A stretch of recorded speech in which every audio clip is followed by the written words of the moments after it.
जय हिंद दोस्तों, welcome to daily MCQ challenge practice day 7। आज हमारा 7वां दिन रहने वाला है और आज जो हम एमसीक्यू डिस्कस करेंगे ना, वो होगा हमारा द मौर्यन एज। और बुक जो फॉलो कर रहे हैं हम, एशियंट हिस्ट्री की आर एस शर्मा। तो 2025 में जितने भी जो एग्जाम होने वाले हैं ना, सबके लिए आपको क्या देखने को मिलेगा, ये इंपॉर्टेंट देखने को मिल जाएगा। यानी कि हर एक एग्जाम के लिए ना आपके लिए काफ़ी ज़्यादा बेनिफिशियल रहने वाला है। क्यों? क्योंकि जो हमारी एमसीक्यू सीरीज है ना, वो 3 पार्ट में डिवाइडेड है। पहला, हम एक्स्ट्रा एमसीक्यू डिस्कस कर रहे हैं, जो कि हो सकता है कि किस पैटर्न से आपसे क्वेश्चन पूछा जा रहा है। दूसरा होता है हमारा जो दूसरा स्टेज होता है ना, वो होता है पीवाईक्यू, जिसमें हम हर एक एग्जाम में पूछे गए पीवाईक्यू को डिस्कस करते हैं। Like SSC, PCS, UPSC prelims की किस तरीके से इस टॉपिक से भी क्वेश्चन इन पास्ट पूछा गया है। और तीसरा जो स्टेप है ना, मतलब जो तीसरा जो स्टेज है, इसमें हम स्टेट पब्लिक सर्विस कमीशन या जो SSC one day exam type के जो क्वेश्चन होते हैं ना, उसको डिस्कस करते हैं कि उनके पॉइंट ऑफ व्यू से क्या इंपॉर्टेंट हो सकता है। तो ये काफ़ी ज़्यादा आपके लिए बेनिफिशियल रहने वाला है। अगर आप एमसीक्यू प्रैक्टिस के लिए आप वीडियो सर्च करें ना, तो ये आपके लिए काफ़ी ज़्यादा बेनिफिशियल रहने वाला है, खास करके 2025 के लिए।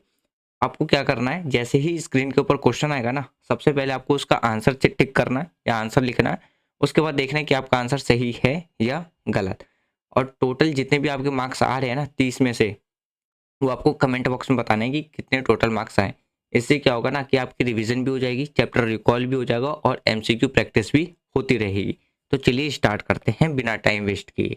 देखिए, आज का जो पहला क्वेश्चन है ना, इसमें पूछा गया है कि who was the founder of the Maurya empire, यानी कि मौर्य साम्राज्य के संस्थापक कौन थे।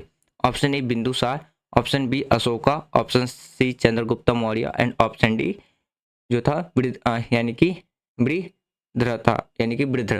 तो इसका जो राइट आंसर है ना, वो आपको क्या देखने को मिलेगा, ऑप्शन सी देखने को मिलेगा, यानी कि Chandragupta Maurya is correct answer. देखिए, चंद्रगुप्त मौर्य की बात करें ना, उनके द्वारा ही क्या है, मौर्यन एम्पायर की जो स्थापना है ना, वो 321 बीसीई में किया गया था। किसके गाइडेंस में, यानी कि किसके गाइडेंस के अंदर में, चाणक्य के, जिसे हम कौटिल्य या विष्णुगुप्त के नाम से भी जानते हैं। तो right answer is option C. Question number 2, इसमें क्या पूछा गया है कि किस, यानी कि किस ग्रीक एम्बेसडर के अंदर में विजिट किया गया था कोर्ट ऑफ चंद्रगुप्त मौर्य। यानी कि आपको ये बताना है कि किस यूनानी राजदूत ने चंद्रगुप्त मौर्य के दरबार के दौरान दौरा किया था। ऑप्शन ए था टॉलेमी, ऑप्शन ऑप्शन बी था मैगस्थनीज, ऑप्शन सी था फिलिपी, सॉरी ऑप्शन जो सी है ना, वो क्या है, फिलनी, और ऑप्शन डी था आपको हेरोडोटस। तो इसका जो राइट आंसर देखने को मिलेगा ना, वो क्या देखने को मिलेगा, ऑप्शन बी मैगस्थनीज। अगर हम मैगस्थनीज की बात करें ना, वो कौन था, एक ग्रीक एम्बेसडर था, जो कि कहाँ से आया था, मतलब जो कि ग्रीक का एक राजदूत था, यूनानी राजदूत था, जो कि इंडिका पुस्तक उसके द्वारा ही लिखी गई थी। तो राइट आंसर आपको क्या देखने को मिलेगा, option B is correct answer देखने को मिलेगा। नेक्स्ट क्वेश्चन देखते हैं। अगला जो क्वेश्चन है, इसमें आपसे पूछा गया था who was the author of Arthashastra. Arthashastra के लेखक कौन है। Option A Kautilya, option B Megasthenes, option C Vishnugupta, option D A और सी। तो इसका जो राइट आंसर है ना, वो आपको क्या देखने को मिलेगा, डी। डी क्यों, क्योंकि अगर आप कौटिल्य की बात कर लो या विष्णुगुप्त की बात कर लो, वो एक ही पर्सन का नाम है। वो किनका नाम, चाणक्य का नाम है। तो इसलिए जो इसका राइट आंसर है ना, वो आपको क्या देखने को मिलेगा, ऑप्शन यानी कि डी देखने को मिलेगा, ए और सी। एक चीज याद रखिएगा, यहाँ पे कंफ्यूज मत होना। कहीं पे अगर सिर्फ विष्णुगुप्त लोग हो ना और भी अदर ऑप्शन हो, तो आप विष्णुगुप्त पे टिक कर देना। कौटिल्य हो तो कौटिल्य पे टिक कर देना, और अगर चाणक्य हो तो चाणक्य पे टिक कर देना। तो इसमें यहाँ पे दोनों नाम थे, तो इसलिए यहाँ पे आपको ऑप्शन में क्या देखने को मिल जाएगा, ऑप्शन डी, यानी कि ए और सी। और अगर हम मैगस्थनीज की बात करें ना, तो मैगस्थनीज ने क्या लिखा था, इंडिका बुक लिखी थी, ना कि अर्थशास्त्र। तो वहाँ पे भी कंफ्यूज मत होना। तो राइट आंसर आपको क्या देखने को मिलेगा, ऑप्शन डी। अगर हम कौटिल्य की बात करें, उन्हें और हम किस नाम से जानते हैं, चाणक्य और विष्णुगुप्त के नाम से जानते हैं। और उनके ही द्वारा क्या है, अर्थशास्त्र एंड इकोनॉमी एंड पॉलिटिकल जो बुक है ना, वो किताब उनके द्वारा ही लिखी गई थी। यानी कि जो राजनीतिक ग्रंथ और अर्थशास्त्र दोनों इनके द्वारा ही लिखा गया था। तो right answer is option D. Fourth question देखिए। फोर्थ क्वेश्चन में क्या पूछा गया कि which Mauryan ruler adopted Jainism and abdicated the throne, यानी कि किस मौर्यन शासक ने जैन धर्म अपनाया और राजगद्दी छोड़ दी थी।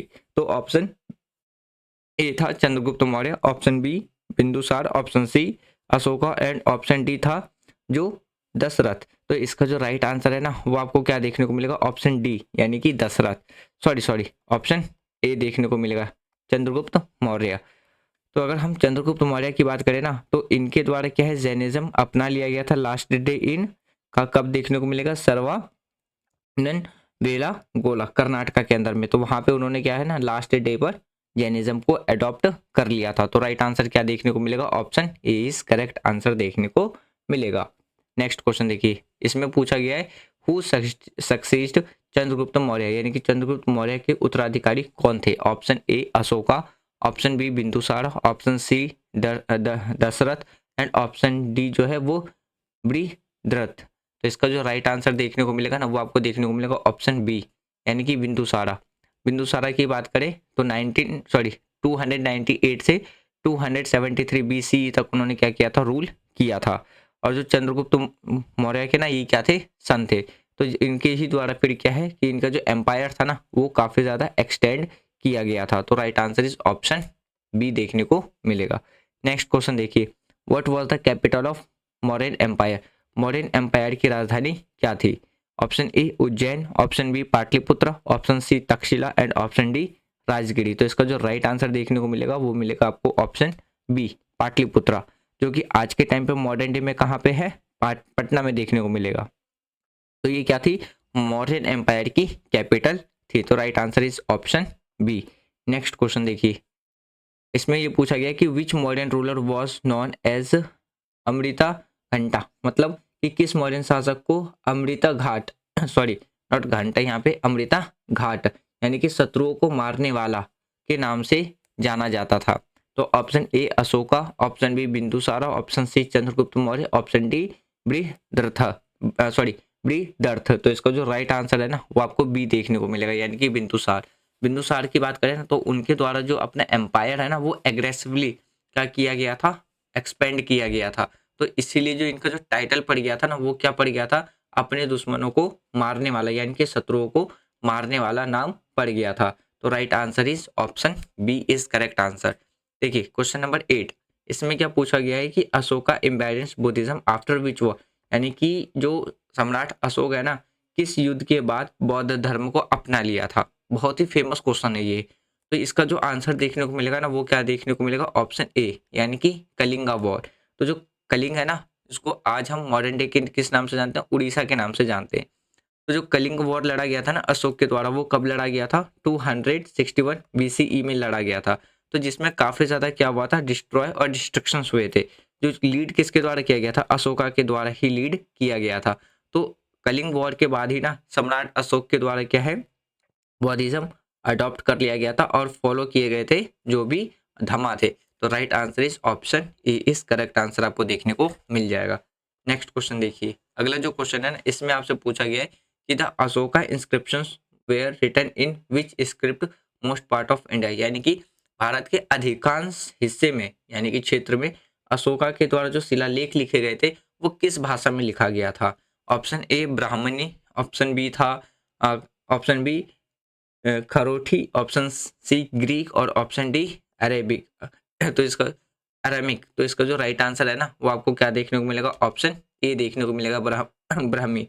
तो ब्राह्मी स्क्रिप्ट यानी कि जो अशोका के द्वारा जो भी इंस्क्रिप्शंस लिखे गए थे ना भारत के मोस्ट ऑफ पार्ट में, तो किस भाषा का यूज किया गया था, ब्राह्मी भाषा का यूज किया गया था। फिर वहां पे अगर हम नॉर्थ वेस्ट की बात करें ना तो वहां पे किस भाषा का यूज किया गया था, खरोष्ठी भाषा का यूज किया गया था। तो right answer is option A देखने को मिल जाएगा। क्वेश्चन नंबर 10, इसमें आपसे क्या पूछा गया है कि the modern administration head which of the following officials, यानी कि मौर्यन शासन में निम्नलिखित में से कौन से अधिकारी थे। तो ऑप्शन ए था जैसे मिनिस्टर, जिसमें जिसे हम क्या कहते थे, अमात्य कहते थे। ऑप्शन बी था राजुका, जिसे हम क्या कहते थे, रेवेन्यू ऑफिसर्स कहा कहते हैं। तीसरा था महामात्रा, जिसे गवर्नर भी कहा जाता है। और ऑप्शन डी था ऑल ऑफ द अबव। तो इसका जो राइट आंसर है ना वो आपको क्या देखने को मिलेगा, ऑल ऑफ द अबव देखने को मिलेगा। अगर हम मॉडर्न एडमिनिस्ट्रेशंस की बात करें ना वो हाईली स्ट्रक्चर्स थे जिसमें और कुछ ऑफिशियल्स थे। लाइक अगर हम अमात्य यानी कि मिनिस्टर्स, राजुका जो कि टैक्स कलेक्टर का काम करते थे, टैक्स कलेक्ट करने का काम करते थे। और क्या देखने को मिलेगा, महामात्रा जिसे गवर्नर कहते हैं। तो ये इस तरीके से मॉडर्न एडमिनिस्ट्रेशन डिवाइडेड था। तो राइट आंसर आपको क्या देखने को मिल जाएगा, ऑप्शन डी देखने को मिल जाएगा। नेक्स्ट क्वेश्चन देखिए, अब हम बात करते हैं पीवाईक्यू बेस्ड क्वेश्चन का। देखिए 11 जो क्वेश्चन है ना, क्वेश्चन नंबर 11, ये 2018 में यूपीएससी के द्वारा प्रीलिम्स में पूछा गया था, एसएससी के द्वारा 2019 में पूछा गया था और एनडीए के द्वारा 2020 में यही क्वेश्चन पूछा गया था। तो आप देखिए साल दर साल क्या है, सेम क्वेश्चन रिपीटेड हो रखे हैं ऑलरेडी अलग अलग एग्जाम में। तब आपको पता चल जाएगा कि किस तरीके से जो अगर हम किसी भी एग्जाम की पीवाईक्यू सॉल्व करते हैं ना, तो उसका जो पॉजिटिव इम्पैक्ट है ना, या आपको इसका जो बेनिफिट है वो आपको हर एक एग्जाम में देखने को मिलेगा। तो इसलिए मैंने कहा था स्टार्टिंग में, अगर आप एमसीक्यू प्रैक्टिस करने के लिए आए हो ना किसी चैनल पे, और आप गलती से भी इस चैनल पे आ गए हो, तो ये आपके लिए बहुत ही ज़्यादा क्या रहने वाला है, बेस्ट रहने वाला है। तो देखिए क्वेश्चन में आपसे क्या पूछा गया था, who was the last ruler of Mauryan empire. Mauryan empire साम्राज्य के ना अंतिम शासक कौन थे। Option A Ashoka, option B Bindusara, option C था बृहदर्थ और ऑप्शन डी था दशरथ। तो इसका जो राइट आंसर है ना, वो आपको क्या देखने को मिलेगा, ऑप्शन सी, यानी कि बृहदर्थ आपको देखने को मिलेगा। बृहदर्थ की बात करें ना, वो लास्ट मौर्यन एम्पायर था जिसके द्वारा एसिनेटेड किया गया था किसे, क्यूसा मित्रा, सुंगा, और एंडिंग हो गई थी उसके बाद किसकी, मौर्यन डायनेस्टी की। तो राइट आंसर क्या है, option C is correct answer. Question number 12 देखिए, ये पूछा गया था 2017 में यूपीएससी प्रीलिम्स के द्वारा, एसएससी में 2020 में, और रेलवे में पूछा गया था यही सेम क्वेश्चन 2018 में। तो क्वेश्चन आपसे क्या पूछा गया है कि what was the main reason for the decline of the modern empire, यानी कि मॉडर्न एम्पायर के डिक्लाइन होने का मेन कारण क्या था। Option A weak successor, option C B economic crisis, option D Brahminical opposition, और ऑप्शन डी था ऑल ऑफ द अबव। तो इसका जो राइट आंसर है ना, वो आपको क्या देखने को मिलेगा, ऑप्शन डी, यानी कि ऑल ऑफ द अबव। ये वो सारे मेन कारण थे जिसके वजह से जो मौर्यन एम्पायर था ना, वो क्या हो गया था, डिक्लाइन हो गया था। और एक चीज़ ये याद रखिएगा कि अगर हम मौर्यन एम्पायर की बात करें ना, तो जो सबसे पावरफुल रूलर था वो कौन था, सम्राट अशोक। तो right answer is option D. आपसे यहाँ पे मैं एक क्वेश्चन पूछूंगा, आपको ये बताना है कि मौर्यन एम्पायर में वो कौन सा शासक था जिसको शत्रुओं को मारने वाला शासक का टाइटल मिला था। तो आपको ये कमेंट बॉक्स में बताना है। नेक्स्ट क्वेश्चन देखते हैं। ये वाला जो क्वेश्चन है सेम यही क्वेश्चन 2017 में एसएससी के द्वारा, और यही सेम क्वेश्चन 2019 में यूपीएससी प्रीलिम्स के द्वारा पूछ लिया गया था। तो अगर आप किसी एग्जाम को छोटा या बड़ा समझते हैं ना, तो आप ये गलती कभी मत करना, सारे एग्जाम इक्वली होते हैं।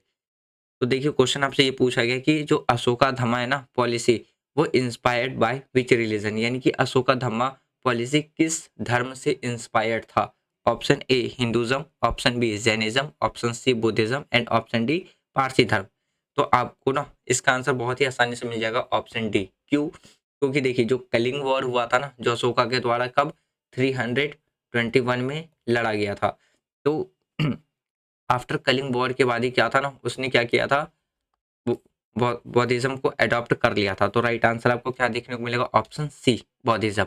तो अशोका धम्मा जो था ना, वो किसके ऊपर बेस्ड था, जो बुद्धिस्ट प्रिंसिपल्स है ना उस पे। लेकिन अगर हम बात करें ना, जनरली जो मोरल थे वो code rather than religious doctrine, यानी कि अगर हम इसके धार्मिक सिद्धांत की बजाय एक सामान्य नैतिक की बात करें ना, नैतिक क्या है, संहिता थी। तो right answer is option C is correct answer. Question number 14 देखिए, सेम यही क्वेश्चन यूपीएससी के द्वारा प्रीलिम्स में 2020 और एनडीए के द्वारा 2019 में पूछा गया था।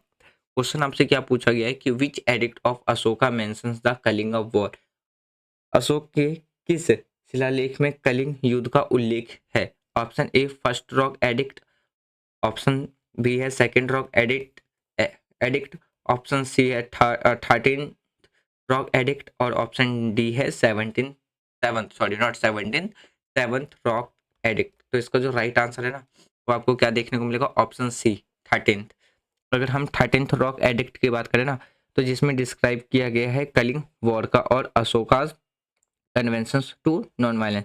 तो जिसमें कलिंग वॉर के बाद अशोका का जो हृदय था वो परिवर्तन हो जाता है और वो अहिंसा में परिवर्तित हो जाते हैं। तो इसलिए उन्होंने क्या है, अहिंसा के परिवर्तन का वर्णन भी उसमें किया है। Right answer is option C. चलिए नेक्स्ट क्वेश्चन देखते हैं। अगला जो क्वेश्चन है ना, यही सेम क्वेश्चन देखिए 2016 में किसके द्वारा पूछा गया था? यूपीएससी प्रीलिम्स के में पूछा गया था और यही क्वेश्चन सेम 2021 में एसएससी के एग्जाम के द्वारा पूछा गया था। तो क्वेश्चन आपसे क्या पूछ रहा है कि द अर्थशास्त्र provide detail of on which aspects of the modern administration, यानी कि अर्थशास्त्र मॉडर्न प्रशासन के किन पहलुओं का विवरण प्रदान कराता है? Option A economy, option B governance, option C जो देखने को मिलेगा जासूसी और option D all of the above. तो इसका जो राइट आंसर है ना वो आपको क्या देखने को मिल जाएगा? D all of the above. अगर हम अर्थशास्त्र की बात करें ना वो किसके द्वारा लिखा गया था? चाणक्य के द्वारा लिखा गया था, जिसमें सारी चीज़ें कवर की गई थी कि किस तरीके से एडमिनिस्ट्रेशन होना चाहिए, टैक्सेशन प्रोसेस क्या होनी चाहिए, इकोनॉमी एंड इंटेलिजेंस यानी कि जासूसी, ये सारी चीजें क्या है मेंशन की गई थी। नेक्स्ट क्वेश्चन देखिए, अब जो हम क्वेश्चन प्रैक्टिस करेंगे ना ये मोस्ट इंपॉर्टेंट क्वेश्चन रहने वाला है किसके लिए? एसएससी, रेलवे, एनडीए और स्टेट पब्लिक सर्विस कमीशन का जो एग्जाम होता है उसके लिए। तो क्वेश्चन आपसे क्या पूछ रहा है? पहला जो क्वेश्चन है कि the Ashoka pillar were mostly made of, यानी कि जो अशोका का जो स्तंभ है ना वो अधिकतर किसके बने होते थे? Option A sandstone, option B granite, option C marble, option D bronze. तो इसका जो राइट आंसर है वो क्या देखने को मिलेगा आपको? ऑप्शन ए देखने को मिलेगा। नेक्स्ट क्वेश्चन देखिए, अगले इसमें जो पूछा गया ना, क्या पूछा गया कि जो मॉडर्न पीरियड है was major trade relation with which region, यानी कि जो मॉडर्न एम्पायर के टाइम पे जो ज़्यादातर जो ट्रेड होते थे ना वो किस रीजन में होता था? Option A Rome, B China, C Persia और ऑप्शन डी था श्रीलंका। तो right answer is option C देखने को मिलेगा, परेशिया, यानी कि जिसे हम फारस भी कहते हैं। क्वेश्चन नंबर 18, इसमें आपको से क्या पूछा गया है कि अशोक का जो बौद्ध धर्म में परिवर्तन किस भिक्षुक से प्रभावित था? तो जैसे ऑप्शन ए था अश्वघोष, option B Mahinda, option C Upagupta और ऑप्शन डी था नागार्जुन। तो right answer is option C देखने को मिलेगा यानी कि उपगुप्त। नेक्स्ट क्वेश्चन देखिए, अगला जो क्वेश्चन है ना इसमें आपसे क्या पूछा गया है कि the lion capital of Ashoka is located at, यानी कि अशोक की सिंह राजधानी कहाँ स्थित है? Option A Sanchi, option B Sarnath, option C Bodh Gaya, option D Amravati. तो राइट आंसर आपको क्या देखने को मिलेगा? Option B Sarnath. Next question देखिए, इसमें आपसे क्या पूछ रहा है कि the modern army had a large number of, यानी कि मौर्य सेना में बड़ी संख्या थी, कौन सी थी? यानी कि कौन सी सेना सबसे बड़ी मात्रा में थी? एलिफेंट, ऑप्शन बी था रथ, ऑप्शन सी आपको क्या देखने को मिलेगा? इन्फेंट्री यानी कि पैदल चलने वाले, और ऑप्शन डी था ऑल ऑफ द अबव। तो राइट आंसर देखने को मिलेगा ऑल ऑफ द अबव। यानी कि अगर हम मॉडर्न एम्पायर की बात करें ना तो उसमें जो आर्मी थी उनमें ये तीनों चीज़ें क्या थी? लार्ज नंबर में शामिल थी। इसी वजह से उस टाइम पे जो सबसे बड़ी आर्मी और जो सबसे बड़ी जो साम्राज्य था ना वो मॉडर्न एम्पायर ही था। तो राइट आंसर क्या देखने को मिलेगा? ऑप्शन डी देखने को मिलेगा। चलिए अब हम फाइनल 10 क्वेश्चन प्रैक्टिस करते हैं किसके लिए? SSC, railway, NDA and state public जो सर्विस कमीशन है। इसमें है ना हम कोई एमसीक्यू के फॉर्म में नहीं, वन वर्ड और ट्रू फॉल्स के फॉर्म में डिस्कस करेंगे। तो देखिए पहला क्वेश्चन पूछ रहा है कि इसमें कहा गया है कि who establish the modern secret service, यानी कि मॉडर्न गुप्त सेवा की स्थापना किसने की थी? तो राइट आंसर चाणक्य। जैसे अभी थोड़ी देर पहले हमने डिस्कस करा था ना कि चाणक्य के द्वारा जो अर्थशास्त्र की बुक लिखी गई थी तो इसमें उनके द्वारा क्या है ना सीक्रेट सर्विस यानी कि इंटेलिजेंस की भी जो कॉन्सेप्ट था ना वो देखने को मिलेगा। तो राइट आंसर चाणक्य। दूसरा क्वेश्चन देखिए, Ashoka was known as Devanampiya विलोब सॉरी जिसे क्या कहा जाता है, यानी कि अशोक को ना देवा निपिय यानी कि देवताओं का प्रिय भी कहा जाता था। सही या गलत? तो बिल्कुल सही है ये स्टेटमेंट। नेक्स्ट क्वेश्चन देखिए, which modern rulers was called Piyadasi in inscriptions, यानी कि शिलालेख में किस मौर्यन शासक को पियादसी कहा गया था? तो इसका जो राइट आंसर है ना वो आपको क्या देखने को मिलेगा? अशोका देखने को मिलेगा। अगला जो क्वेश्चन है ना उसमें आपसे क्या पूछा गया है कि modern empire period so large irrigation project, यानी कि मॉडर्न एम्पायर के टाइम पे ही ना यानी कि मॉडर्न पीरियड में ही आपको क्या देखने को मिलेगा? बड़ी मात्रा में सिंचाई परियोजनाएं देखी गई थी। सही या गलत? तो ये स्टेटमेंट भी बिल्कुल सही है। नेक्स्ट क्वेश्चन देखिए, इसमें क्या पूछा गया है कि विच रिलीजन फ्लोरिस्ड अंडर अशोका, यानी कि अशोक के शासनकाल में कौन सा धर्म फैल यानी कि बहुत ही ज़्यादा फला और फूला था? तो राइट आंसर क्या था? यानी कि बुद्धिज्म। नेक्स्ट क्वेश्चन देखिए, इसमें आपसे क्या पूछा गया? Ashoka sent his son Mahinda to spend Buddhism in which country, यानी कि अशोका ने अपने पुत्र महिंदा को किस देश में बौद्ध धर्म का प्रचार करने के लिए भेजा था? तो राइट आंसर श्रीलंका। अगला क्वेश्चन देखिए, who introduce the state control economy in modern India, यानी कि मौर्यन कालीन भारत में राज्य नियंत्रण नियंत्रित अर्थव्यवस्था की शुरुआत किसके द्वारा की गई थी? तो चंद्रगुप्ता मौर्य के द्वारा ही किया गया था। अगला क्वेश्चन देखिए, इसमें आपसे क्या पूछ रहा है कि मौर्यन जो एम्पायर था वो डिवाइडेड कितने प्रोविंस में था? तो राइट आंसर इज 5 प्रोविंस में डिवाइडेड था। अगला जो क्वेश्चन है, सेकंड लास्ट क्वेश्चन, इसमें क्या पूछा गया कि जो सांची स्तूपा है वो किसके द्वारा बनाया गया था? तो ये बनाया गया था अशोका के द्वारा। ये आपको कहाँ देखने को मिलेगा? मध्य प्रदेश में देखने को मिल जाएगा। और इसका जो डिस्क्रिप्शन है ना, इसकी डिटेल आपको क्लास 12th की जो एनसीईआरटी है उसमें भी देखने को मिलेगा, अगर आपने एनसीईआरटी कवर करी होगी तो। लास्ट क्वेश्चन आज का देखिए क्या है, who founded the Sunga dynasty after the Mauryan, यानी कि मौर्यन के बाद जो सुंगा वंश की स्थापना किसके द्वारा किया गया था? तो इसका जो आंसर देखने को मिलेगा, पुष्यमित्रा सुंगा के द्वारा किया गया था। तो फ्रेंड्स, ये था हमारा आज का 30 daily MCQ challenge practice. Hope so कि आपके लिए काफ़ी ज़्यादा बेनिफिशियल रहा होगा। कोई भी सजेशन देना है तो कमेंट बॉक्स में आप दे सकते हैं, कमेंट बॉक्स ओपन है। तो आप अपने टोटल मार्क्स भी बताइएगा कि आपके टोटल कितने मार्क्स आए हैं। तो वीडियो अगर आपको पसंद आ रही है तो आप वीडियो को लाइक कर सकते हैं, ज़्यादा से ज़्यादा शेयर कर सकते हैं, चैनल को सपोर्ट प्रोवाइड करा सकते हैं। Thanks for watching friend, take care, जय हिंद।